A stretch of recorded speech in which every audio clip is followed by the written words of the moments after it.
That is because it's a political system. So whatever the system. So well, then- young Indian is very well charged. He is very nationalistic. He is full of beans. He wants to do well for the country. He is into it. Till he heads headlong.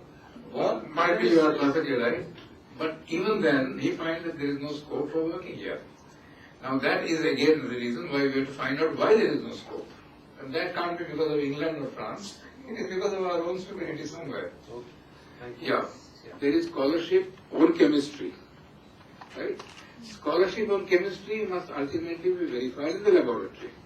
Yes. Scholarship in spirituality has to be verified in your life or in the communal life. Yes, if I would see.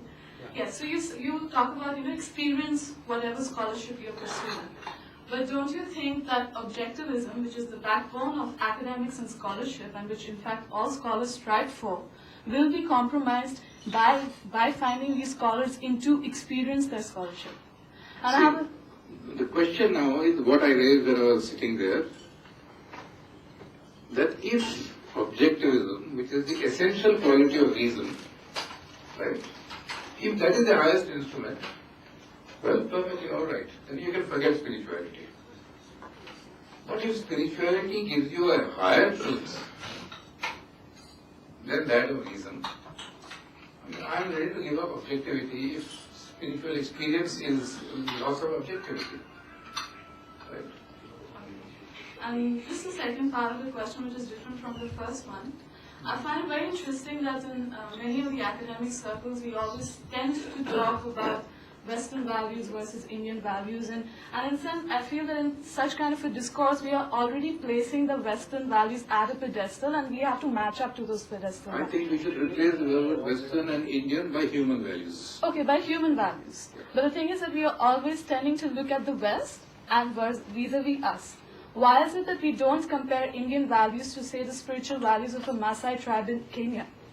I mean, do you realize what I'm trying to mean? It's probably because we already think that Western is the stand that we have to reach, and the Maasai tribe in Kenya is not an That they have important... been politically dominating the world for the last 400 years. Whether you like it or not, India was colonized by them. For the last 400 years, they have ruled us. So we are still in that habit. Gradually, as it is being said by everyone in the world, the center of gravity is slowly moving towards Asia. Whether they like it or not, they have to recognize Asia. If for nothing else, for the size of its population, 1.5 billion and 1.3 billion, right? So that is making a slight difference. I think in another 25 years, the world will have changed rapidly to the point where people will listen to you with some kind of respect. Because unfortunately, people respect much more economics than anything else.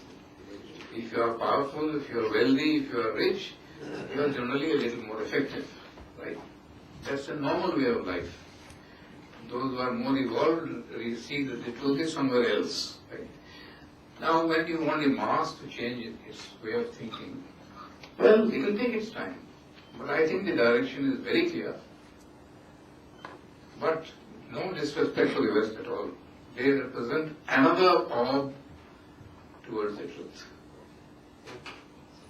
Thank you. I think, yes. Okay. Yeah, there's gentlemen. Just a few responses to some of the things that came up. I think you were concerned about secular discourse and where this Auroville's position itself. Is it a non-secular state, or how does it look at itself?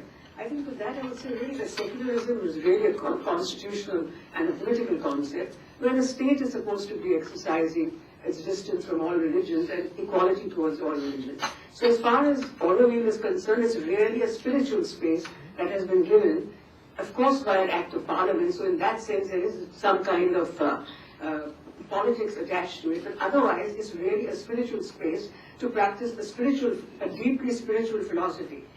Now, the other thing that I was wanting to respond to is that somebody said that I think the chair, mentioned that Sri Aurobindo's life before his Brahmachari stage was much richer than the one after his stage.